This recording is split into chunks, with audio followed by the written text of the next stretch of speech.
Hello, in this video we're painting up some Danes. No, not those ones. These ones. That's right, it's another 6mm Napoleonic video.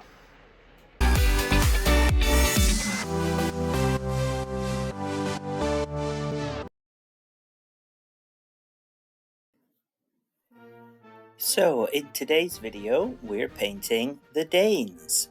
Now, Danish uniforms throughout the Napoleonic period can be seen predominantly with a red jacket and with either white or blue trousers. A lot of examples with the white trousers, but as my British look pretty much the same with the kind of off grey trouser and a red tunic, I've decided to mix it up a bit and go with the blue trouser variant, as you can see in these photos.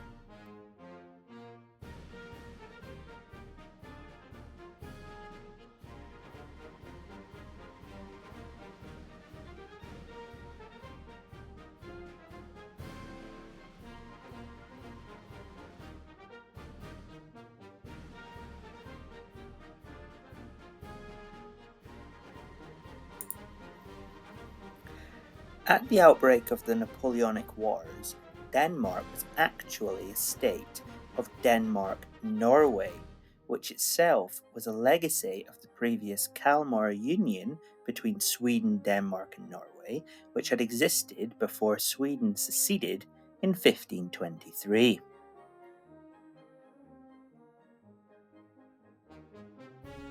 Denmark-Norway also included Norway's Faroe Islands and Iceland, along with German-speaking Duchy of Schleswig and the Duchy of Holstein.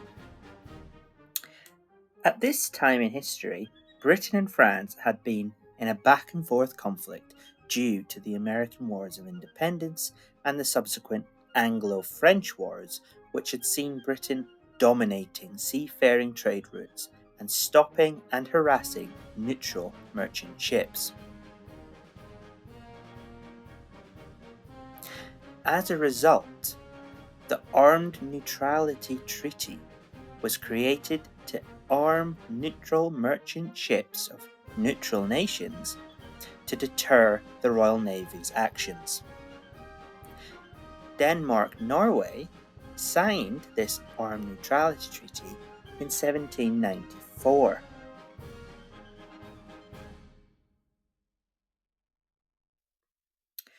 After this first treaty's success at deterring the British, during the later Napoleonic Wars, Denmark-Norway again signed the Second Armed Neutrality Treaty, along with Sweden, Prussia, and Russia.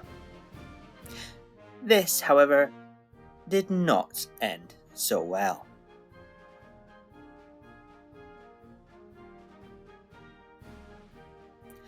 The Royal Navy had learned from their earlier lessons. No piece of paper was going to get in their way this time.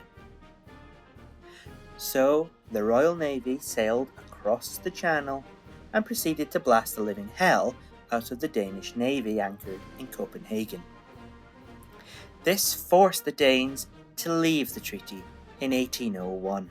Well, how could they remain anyway with so many of their ships at the bottom of the sea?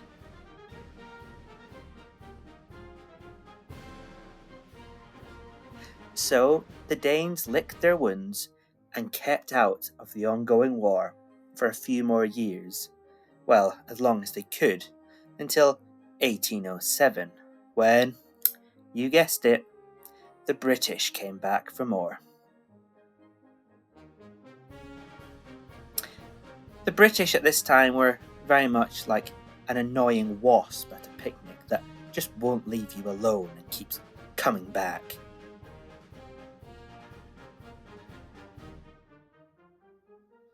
The Royal Navy, having now also sunk most of the French fleet at the little-known thing as the Battle of Trafalgar, had now considered what was left of the Danish fleet to pose a significant threat, thinking at the time that the French would use them to invade Britain, commandeering the Danish fleet.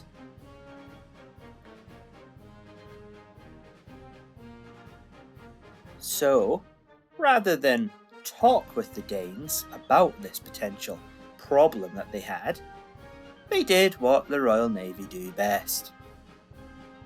They sailed back across to Copenhagen, and this time, rather than attack the fleet outright, they proceeded to bombard and burn down 3/4 of the city, and then, subsequently, capture the fleet for themselves.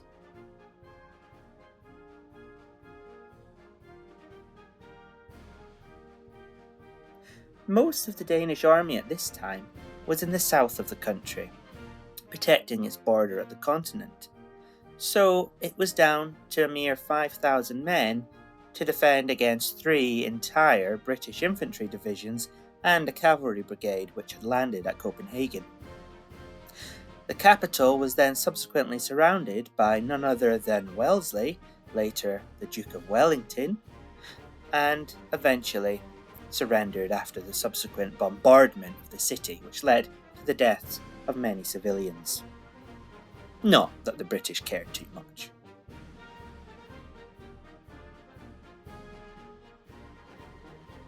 The British action then ultimately forced the Danes to ally with France after all. However, this didn't really help matters, as the Royal Navy still blocked most of the passage to Norway, the second half of the country, which as a result became isolated, hungry, and the Norwegians started to look towards a possible independence.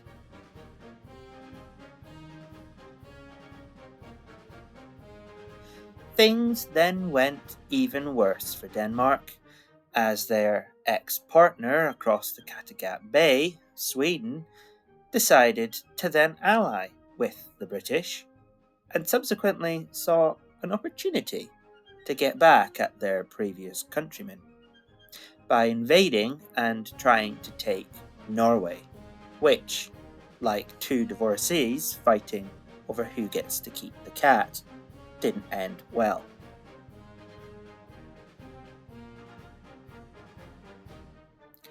However, the Danes also saw an opportunity here. With themselves, Sweden having lost to the French on the continent and Russia invading Swedish Finland, the Danes saw a chance to win back territory of their own.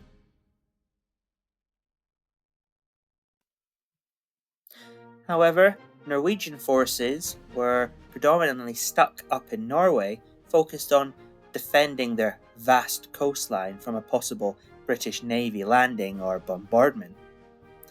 The Danes were, however, bolstered by 80,000 French soldiers sent to prepare for a potential invasion of Sweden, which never came.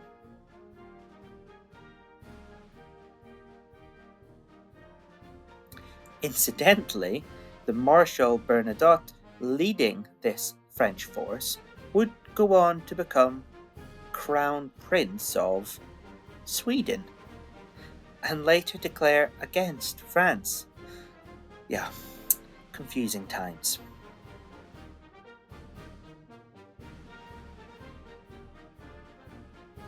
Most of the Danish-Norway-Sweden fighting occurred across the Norwegian-Swedish border, with multiple back and forth, tap for tap incursions, looting, and small skirmishes.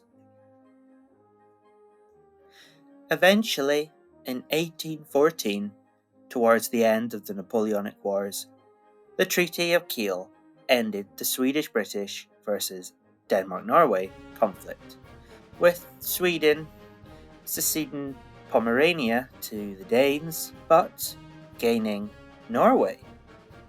Not that anyone actually asked the Norwegians.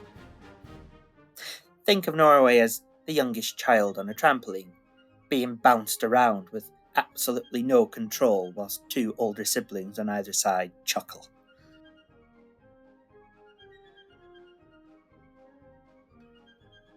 The wars were an economic disaster for Denmark-Norway.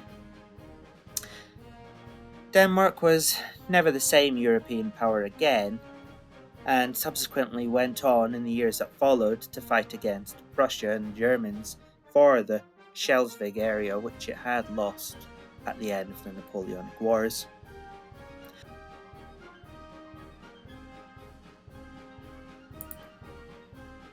For the Norwegians, who had now found themselves no longer in an alliance with Denmark, but now Swedish, said no thank you to the Swedes and proceeded to declare independence, which lasted until the Swedish army crossed the border and crushed them.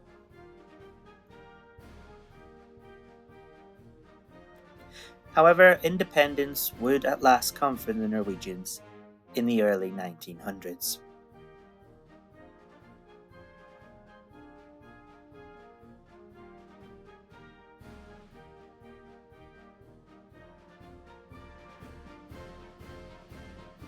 Well, I hope you've enjoyed this brief, and I do mean brief because trust me, it is complicated, history of the Danish, or rather the Denmark-Norwegians, during the Napoleonic Wars. As you can see, the paint scheme that we've used has been very straightforward. These are 6mm minis at the end of the day. You can, as I've said in previous videos, use black paint to gently paint in the shadows under the arms, round the neck, down the legs if you so choose, but because I'm painting hundreds of these and I want them to pop and be brightly coloured, that's why I'm using brighter tones of red, highlighting them with the brightest shade of red that I have, and ensuring that the models remain bright and will pop on the table. Remember, we're using a 3 to 4 foot or arm's length rule of thumb when painting 6mm. If you look at them really up close under your nose, yep, the paint scheme isn't going to stand up to a 28mm model. But who is painting with their nose on the models? Not really going to matter, because when you're gaming with them about 3 foot away. So when you're painting, don't worry about it, hold them out to an arm's length. If they look alright, if you can tell that they're red and blue in this case, and when you actually game with them, you'll probably stick some flags on to help, then that's really all that matters. It's your hobby, it's your painted models. Do what feels best to you to get the project done. I hope you've enjoyed this, and we'll see you again real soon.